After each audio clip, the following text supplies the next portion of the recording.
Okay, so it's a little bit of a weird one this week, Abner. We're going to look at a Google product, but through the lens of an Apple product. And if anyone out there doesn't already know, Apple quietly released the iPhone 16e. It's not available to buy yet. It's available to pre-order in the next couple of weeks. The iPhone 16e, the brand new affordable 16 series iPhone. I think it's a really strange product. I think looking to the future, we haven't really talked about the 9A much here on the podcast. And it really does kind of set the scene for Google having a really good affordable device that is going to undercut Apple by but according to rumors anyway, some substantial prices, right? Yeah. How do you think? $100 off this 9A versus the 16E. It's interesting because the 16E ended up being, instead of a new iPhone SE, which has historically been the cheaper phone with an older design, the 16E replaces the last SE that had a home button. Apple decided to release a new variant of the main model series. So it's a derivative of the 16, a cheaper version of the 16, which in itself is interesting and follows what Google has been doing for the past few years. So that's an interesting way to see it, as Apple's newest iPhone is a derivative of their annual releases. So in that context, I think it's a bit more expensive than we assumed at $599. And it again, like I said, it's more expensive than the current 8A and what the 9A is rumored to stay at the same price.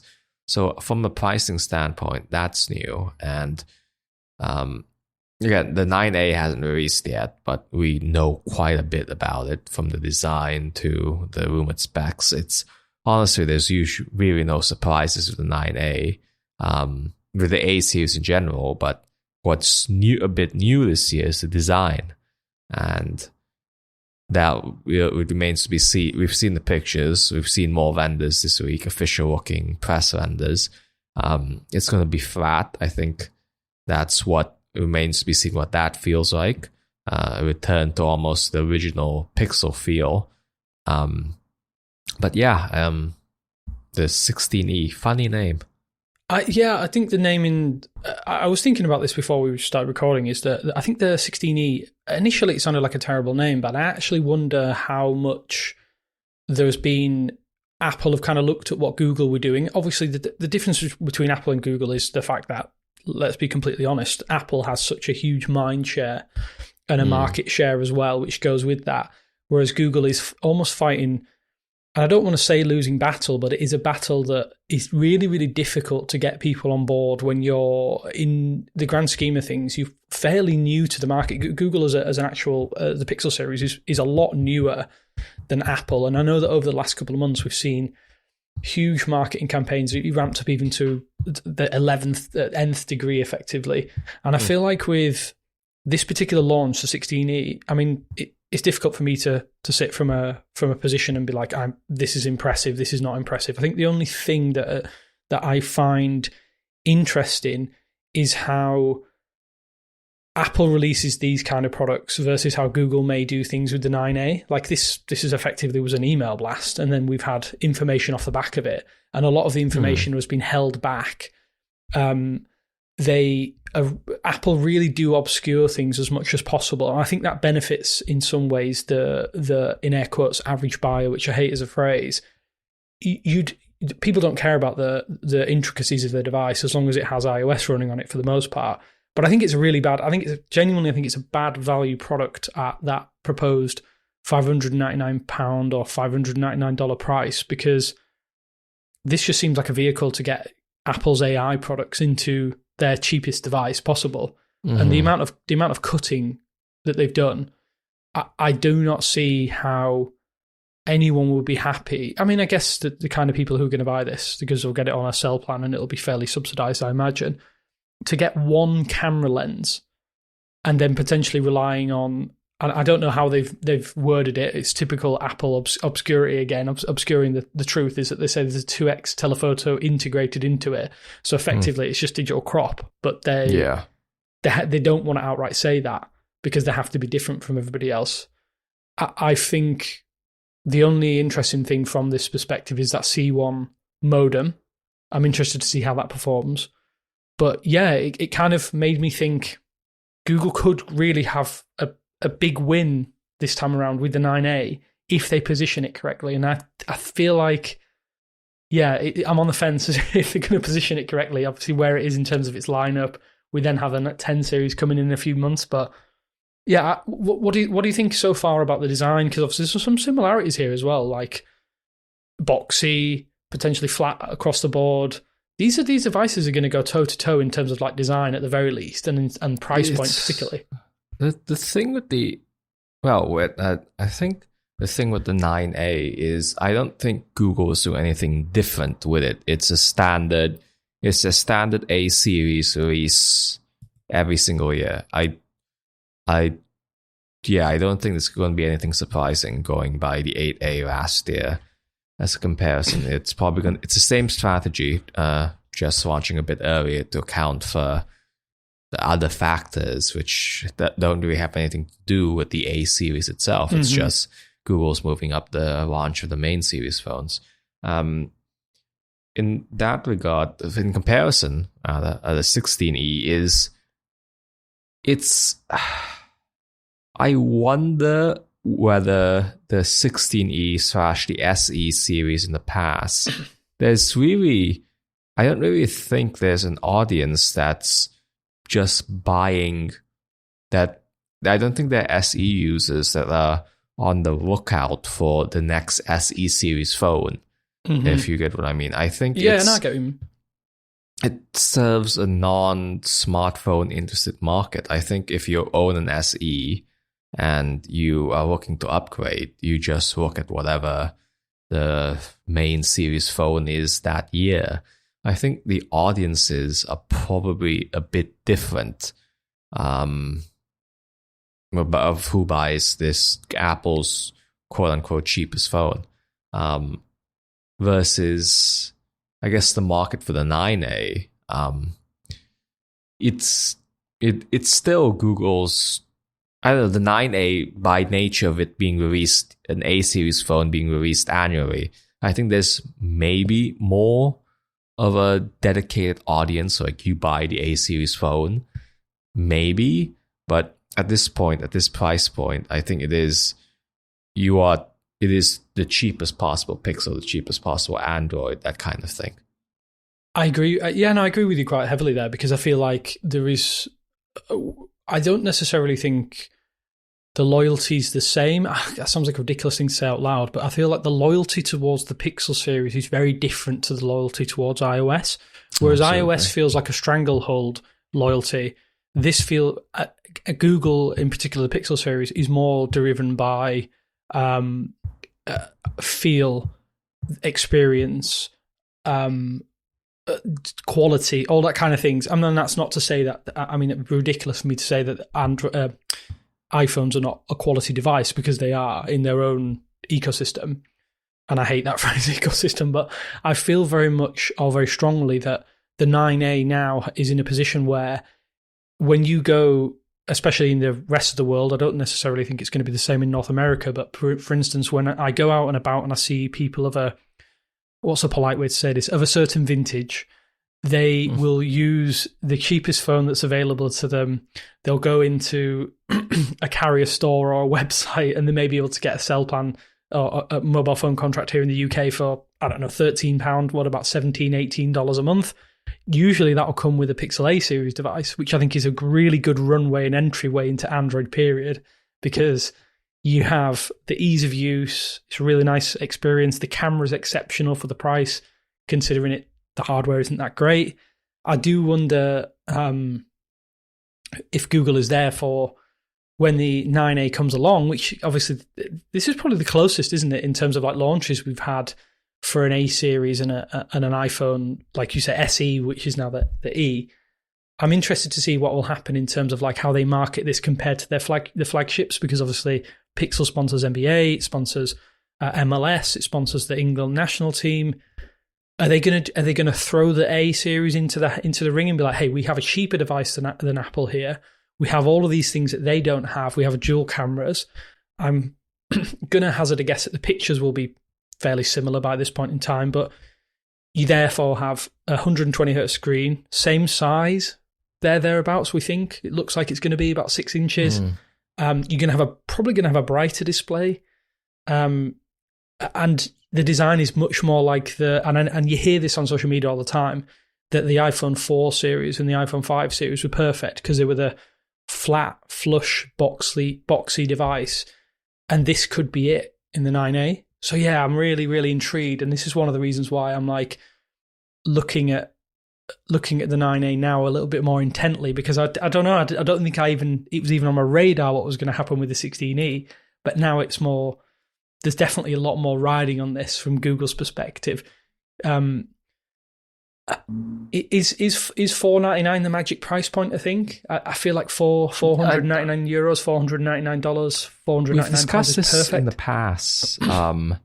It's the idea of whether the A series has gotten a bit more premium over the years, over the generations, and this is back to my question: is the A series the cheapest possible phone that Google can make that still has an audience? I think it feels that way with everything getting a bit more premium, but this is something I was thinking about with the 16E too. Is that a whole new? Do these companies, they start from taking what they have, the original, the Pixel 9 or the iPhone 16? Do they start there and start stripping things out, or these ground up rebuilds? Are they designing something from the ground up? And I've said this in the past, I think it would be interesting if Google did that, if they made what does a truly, I don't know, 350-ish pixel look like in 2025? Is that possible? Or has the market for that passed? I assume with the strategy that they've been taking, the market has probably passed. There are even cheaper phones companies make even cheaper phones that serve that sub 350. But I always thought it a shame that like we were after Pixel 3a and the Pixel 4a pricing wise relatively early. And to jump in there, I wonder how much of that is driven by the fact that we have Google almost. I mean, they lead the way with Android. They have to have some sort of relationship with their Android partners and these OEM manufacturers. And if they say they're going to do every single price point, I mean, even if they did an AE or an AS or something like that, and then did it even cheaper, do you think that? I feel like there's a level of perceived quality from a $350 or £350 Android phone that is still really, really tough to. Probably. Yeah, it's tough for people to kind of shrug that off, and I feel like, especially from iOS users, you see it. I saw a lot of it yesterday on social media. I decided to throw my hat into the ring and basically tweet that I think the 9A is a better value proposition if you're willing to put up with Android, and that was mostly driven by the fact that I don't think iOS fans, well, most of the time they just don't like Android, which is fine.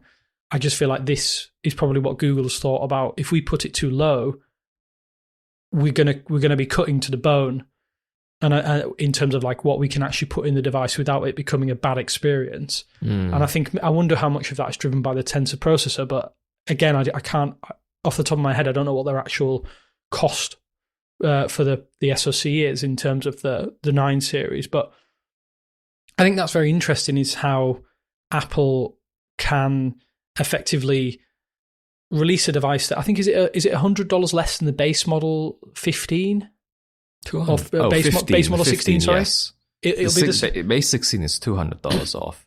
Okay, and the 15, which they still sell, is $100 off. Right. So in theory, what you would think is, why would you pay $599 for what is in theory an inferior chip to the base Model 15 in terms of its actual power output, you're literally only doing it as a way to get access to the AI services, which I don't think Apple's doing very well, to be quite honest with you, because they just, I don't know. I don't think their approach to AI has been great. But then again, does the market care about AI? I'm not really sure. There must be some interest in it because people are using ChatGPT and services like it, and Gemini, obviously. There's a lot of wondering I have about this, and I think it also kind of gives me another question in the back of my mind, where Google was always known as the services company.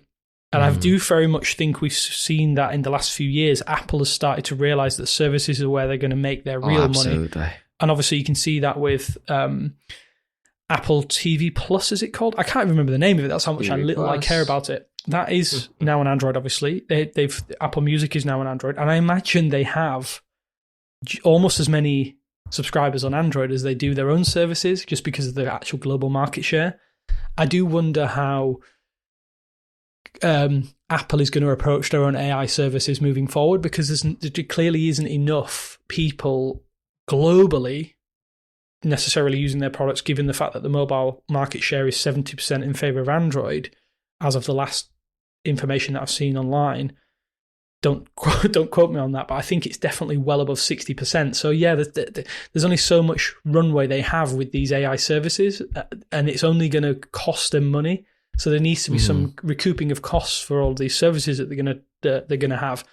So having to go back to my original point, to have a $599 phone and only really sell it as their entry level into AI, which, watching their intro video, that's effectively what Tim Cook is talking about, the 16 series and not the 16E specifically right at the start. I found that really odd.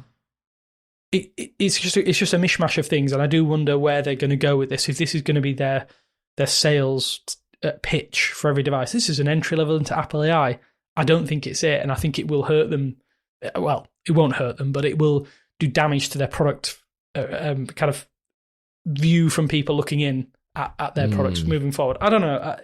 Again, it's a bit of a wild take from me, but at the same time, it just reiterates how well Pixel has fared in the last couple of years. I think it's a change of tact. Whether or not Apple has reacted to what Google is doing, I'm not really sure. I feel like yes. I feel like I've looked over and think, well, they're going to beat us in the pure AI prowess stakes in terms of what Gemini can do, and we can't do that. So how are they going to get people to effectively help them build their own version of Gemini internally for their devices? They're going to have to get their AI products out there to more people, and SE feels like, SE, whatever the hell they want to call it, feels like a play to try and do that. I just think at $599, it's a tough sell. Well, again, we'll see the 16E at the end of this month, and probably the 9A at the middle of next. So that's that. To talk more about bread and butter, you have a new watch this week. I do, yeah. I've been currently using the OnePlus Watch 3, which was released early this week. And in terms of Wear OS, the move that OnePlus made to go from their own not smartwatches to Wear OS was a really good decision. And I think it kind of raises, it's a really, really strange product in that as of I was about to say mid-2025, but early 2025, we only really have like 4 players in the Wear OS space now, which is in and of itself is insane. Yeah, it feels different from the early days when you had Fossil, making smartwatches for everybody. But at the same time, I think it's easy to argue that the quality bar has definitely been raised with Wear OS 3 and then Wear OS 4, so Wear OS 5. I wonder how much of that is driven by the fact that Fossil left the space and it allowed the actual people who really truly cared about Android and making Android smartwatches more space. I feel like over time, like you could have, like Fossil probably came in at the wrong time. The chips weren't that good at that point. All that stuff. The Samsung integration of Tizen stuff kind of helped probably. But yeah, raising the bar, it's specifically I don't know, looking at these pictures of this new OnePlus and compared to the Pixel. Well, you can compare the Pixel versus everybody else, the Galaxy and the OnePlus. It's so much more like a traditional watch, which some people like that a lot. Yes. The Pixel Watch just really comes off as so much more, I don't know, maybe not futuristic, but it's absolutely a different design language for what you want to put on your wrist. I was about to say, I think for most people, I do love the Pixel Watch 3, and since the OnePlus Watch 3 arrived, I haven't used the Pixel Watch 3. I've been using the OnePlus. I've almost switched to it more or less permanently now. I think it definitely feels more like a time. Like, I don't want to use the term timepiece, but it feels more like an actual timepiece. Absolutely. I think that with the Pixel Watch, I think it definitely feels like technology, but it also feels like luxury technology, if that makes sense. And I don't know why I think that. I think it's more because it's like Pebble-like, and it's more.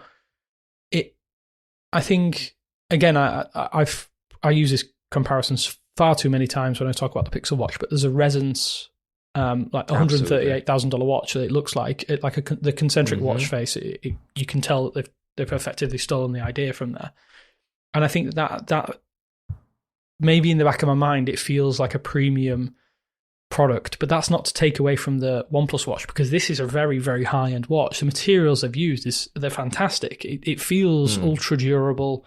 When I'm at the gym, I know if it like clashes with like a weight stack or something like that, or like a couple of weight plates, it's not going to do any damage. Can't say that about the Pixel Watch. And yeah, that's it. I think that's one of the biggest things. And then the knurled crown that you have that rotates, it's really nice. Even the little things like the haptic feedback. The haptic feedback is almost identical, weirdly, to the Pixel Watch. Like, it feels like I'm wearing the Pixel Watch sometimes. And to OnePlus and OnePlus and Oppo's credit, I do think that they are probably making some of the best haptics on smartphones. So it only stands to reason that they would bring them over to a smartwatch and leave it, in an excellent position. You've not used many Wear OS smartwatches for a while, though, beyond the Pixel series. No, the last one was the Galaxy Watch 4. So Galaxy Watch 4 was, I was about to say, the Galaxy Watch 4 is about the closest approximation I can kind of think to this, but this is a little bit bigger. I didn't use the Watch 7 Ultra from Samsung last year. I believe that a lot of people still think that is the best of the best. But this feels like it should be right up there. The battery's fantastic. Like 3 days without having to charge a watch is just mind-blowing in some ways, because while I was only charging the Pixel Watch every 2 days, or 1.5, 3 days without a charge whilst doing all the fitness tracking and all those other things is just... I can't get my head around it in some respects. No, it's like I wear the Pixel Watch on one wrist and I wear a mechanical on the other. It's a, I don't know, psychological, I guess. It's putting on a something on your wrist and not having to enter a code or to make sure it's on. That's kind of nice in the case of a mechanical watch. But it just like not having to think about whether it's charged. That's pretty nice. But yeah, I don't know. This is skeuomorphism is probably not the right word in terms of these like the Samsung watches, the OnePlus watches. There's almost a skeuomorphism in that it tries to replicate a physical watch, like the knurled crown, like you were saying, the design very much evokes what people are comfortable with on their wrist. So people absolutely want that. I'm not to take away with it, but for my smartwatches, I kind of want something that's, I don't know, like Pixel Watch, a bit more modern, a bit more futuristic. The Pixel Watch definitely feels like its design, its form is befitting a digital device versus, again, like the OnePlus and the Samsung. Like, I know people very much love the rotating bezel. That absolutely has a place versus maybe the crown as an alternative. But I don't know. When I look at the landscape, there's a skeuomorphism or something trying to replicate a physical watch that, as a mechanical watch person, it doesn't really speak to me as something I want on my wrist for whatever reason. Yeah, because you don't want to replace it. You want something that augments digital. I want something digital. Yeah, digital. Yeah, I one thing I will say is that it's a very acquired taste. This is a big smartwatch. It's a very different experience than the Pixel Watch, and I think a lot of that is driven by the fact that Fitbit is so intrinsically part of the Pixel Watch experience. And if you don't get on with Fitbit, and I know a lot of people, if you're a real fitness buff, I do genuinely think you probably should be looking at a Galaxy Watch, or just go and get a Garmin or Polar or a proper fitness focused watch. But what I will say is that surgically removing Fitbit from Wear OS has meant that this has been a very, very different experience using the OnePlus Watch. And because they use a service called O Health, which I imagine is OnePlus Health, OnePlus or Oppo Health. It's in its data that you can derive from it, it's very, very basic. But the actual fitness tracking modes that you have available to you are fantastic. I think they're as good as, if not, in terms of the selection you have. I don't know how they differ, but you can go to the gym, for instance, and do, like I did today, for instance, a bicep workout, and I can track a bicep workout. Whereas with Fitbit, I can just do a general workout, weightlifting, which to me, when I want to go back and look at what I've done almost potentially as a workout tracking system, general workout is not the same as say, for instance, someone who does weightlifting. You may do biceps one session, chest and triceps another session, legs another session. So I think that in that respect, OnePlus and Oppo have really listened. And I know this was on the previous versions, but even stuff like that, I'm like, from a fitness tracking perspective, at least I know I can get a little bit granular, even if the data might not be necessarily perfect. But yeah, little things like that are quite refreshing. Having used a Pixel Watch now since August, was it? Well, it's been a long time, like September, but yeah. Yeah, September, yeah. It's been a long time, but I guess not having so many options as well is a good thing. I know that sounds really reductive to say. No, it's experience. It's easy. Yeah. Fossil had so many different variations. It was almost like a lottery of what chipset you were going to get from each manufacturer. There were some very good-looking Fossil watches. There were some very bad-looking Fossil watches. Yes. Especially the Diesel series. And I don't want to signal out Diesel, but it just is what it is. And I feel like now we only have who are the four? So we have TicWatch, OnePlus, technically Oppo. I guess if Oppo does a Wear OS watch, that will only be available in global markets, so we'll count them as OnePlus. Galaxy and Samsung, and Google. 4 players, really? No, 3. I'd say. 3? You wouldn't class TicWatch in there? I guess they haven't released anything for a while. No, I wouldn't. 3 big players in the space. Oppo more on Samsung side of the fence, where they're, like you say, skeuomorphism, trying to make an analog watch digital. Whereas I think Google are doing their own thing, and it definitely feels more of a companion for your Pixel phone. Yeah, that's why I'm really interested to see if they ever made a Pro Pixel Watch, what that will look like. Yeah, I was about to say, what do you think it would look like? Let's do a thought experiment. Do you think it would be something akin to what Samsung has done with the Watch Ultra, or Apple with their Watch Ultra? Do you think it'd go down that route, or do you think it would be something a little bit more just maybe a frame around the current design? The absolute laziest option would be what you said. It would be the current Pixel Watch with that Spigen case on it, that Spigen rubber case on it. But I guess battery life would have to be the defining feature. Battery life and durability would really have to be the defining feature of a Pro. I think Pro is nicer than Ultra in that regard, of that device. The Pixel Watch, the 45mm Pixel Watch already gets you that multi-day battery life, 2 to 3 easily. So it's about making it durable. How do you make it durable while keeping some semblance of this curved design? I don't know if that's possible, or whether they end up making something square, or whether it ends up looking like an Apple Watch, really. But I don't know, battery life has to be the defining thing. More buttons, probably. Honestly, the main Pixel Watch line could benefit from more, but an extra button that you can program to do whatever might be nice. Or, well, personally, but this is not to make this too much of a Pixel Watch for wish list. Or I kind of want to see what happens when they get rid of the crown and use something like haptics, or just make it a smooth, completely circular device on all edges. I think that would look kind of cool, but that's neither here nor there. What are you looking for in the Pro Watch? Do you know what? I'm going to go the opposite direction, and I would rather see a Pixel A series watch. I would rather see a cheaper option that would.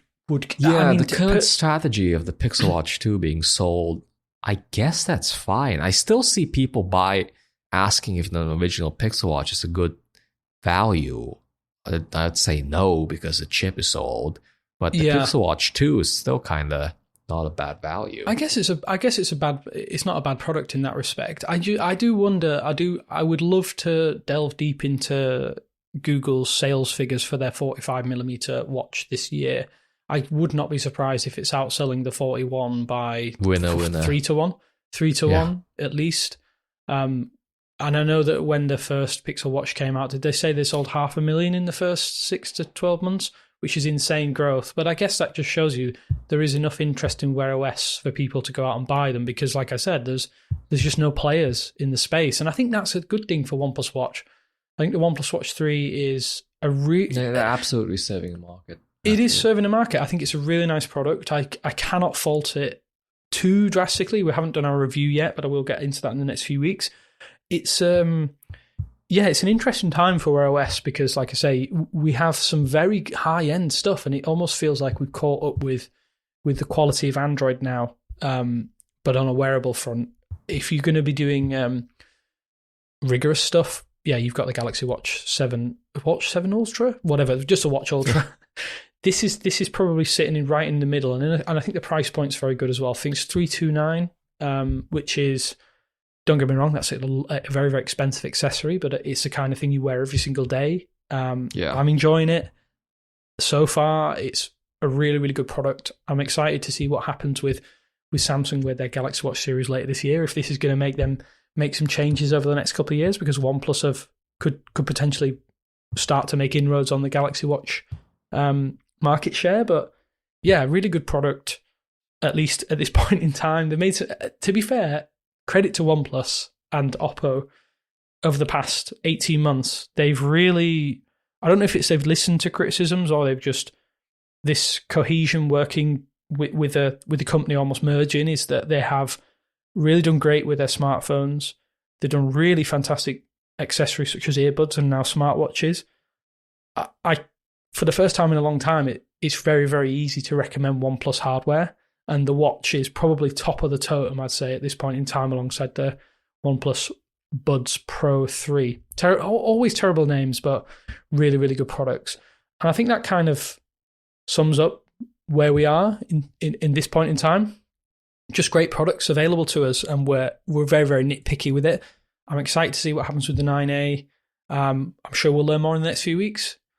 But I don't know if you had any other thoughts about the OnePlus Watch 3, Abner, that you wanted to share, or you wanted to ask me before we kind of like shoot off.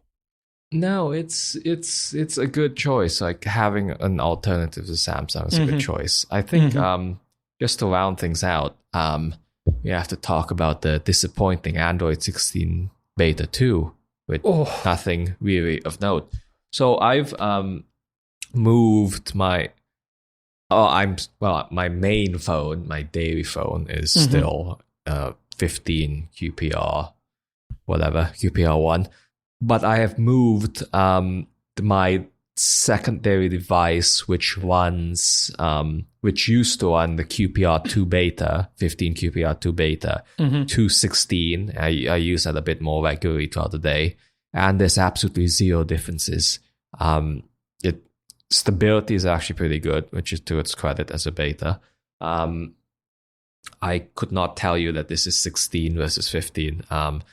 Like we've said before, modes, which is the most significant change, is coming with QPR2. in March, sometime in March. That would have been the biggest user-facing change to speak of, but it's here, it's coming soon, and honestly, we have at least 2 more sizable betas in March and April, but right now, in terms of user-facing changes, there's kind of nothing. Yeah, it's sad. It's kind of hitting me right in the feels because I used to love the fact that we'd end up in a beta phase and effectively have so many publicly facing changes, and it almost feels like every single time we're talking about an Android update now, it's minuscule. I don't know. Is that an indictment of where we are in terms of the actual OS? Is the OS hit so much maturity now that things are? It's changing of fonts. It's moving of logos. Are we at that state? I don't know. It's frustrating because we kind of want to delve into stuff. I feel like we were saying the same thing at 15, and then maybe there was something coming down with the betas, but no, there were no other things in future betas. It's I don't know. Again, there are 2 more betas. Hopefully, there are more things. Maybe I don't know. It's disappointing from a enthusiast standpoint, I'd say. Yeah, that's a great way to put it, enthusiast standpoint. I think maybe the kind of people who are going to see these changes are the people who probably using a Galaxy S10 or something like that and managing with they're kind of like making something last as long as possible, and they've hit the end of the road in terms of updates on their current device. They're going to make this switch, and it's going to feel like a completely new experience. But yeah, maybe we're a bit too overzealous with our criticism of no updates, no changes. Is that Google is working on something big, and the big thing that I want is deeper Gemini level control of apps, as analogous to what Siri is doing with you being able to control apps with your voice, which I'm not sure if people. I've been advocating for this since the Pixel 4, and I think when iOS adds it, it will be a big test of whether that's how people want to use their phones, having voice control in the truest sense, whether that's how people want to do it. But I don't know. It's again, like we said, it's disappointing. We haven't seen anything major yet. Hopefully, like that Gemini stuff that launches at 16, or I don't know. Maybe they've been working all this time on Android XR, getting that out the door, or they're getting ready. Okay, to Android XR's credit, the Gemini stuff, the Astra control stuff is truly impressive. Being able to control apps with your voice, that absolutely works. And since Android XR was built from the ground up with AI in mind, that's probably a simple development process than what Google is presumably doing now, which is re-architecting this Android architecture for this voice control stuff. Again, hopefully that's the big hope, but I don't know. I think people are definitely angering for a visual refresh of quick settings of the status bar, lock screen, whatever. People seem ripe for it. Yeah, I do agree. I agree with you. I feel like maybe I'm always going to say this because I'm trying to be positive and put a positive spin on it. But I think maybe the next release is the release where we finally get these changes that we want. I'm not going to say I'm not excited, because I'm always excited for Android updates, because like I say, like you mentioned slightly earlier, we're enthusiasts and we care about these little things. And when things change, it's our duty, if that makes sense, to kind of catalogue it and make sure that people are aware of it. Sometimes things fly under the radar, and some things you can miss because there are just so many little areas now of Android that can change, even if it's something moving by a few pixels. But yeah, I'm a bit disappointed. But at the end of the day, I probably wasn't expecting much because of this shunted the release and development cycle. So yeah, I think there will be something. Android can't stay flat for so long, because it's just going to become iOS then, which never changes, and over reliance on the settings menu. But that's another argument for another day. But yeah, we'll probably see one in a few weeks' time. I'm excited for all of the things that are happening over the next few weeks, particularly, like as I say, the 9A launch is going to be interesting. And I do wonder if they may have something planned along that period for beta releases, and we'll get into it. But yeah, I just want to say thank you, Abner, for joining me. We are very much starting to get into the rhythm of the year, and we're going to start seeing releases coming up. I think we've had quite a busy little cycle, and it's just exciting to see how other sides of the industry as well. Apple releasing a product is always interesting because Android therefore has to react to that and roll with the punches. But yeah, this has been episode 42 of Pixelated. Thanks for joining me today, Abner, and we'll I'll see catch you all next next time. week. Bye.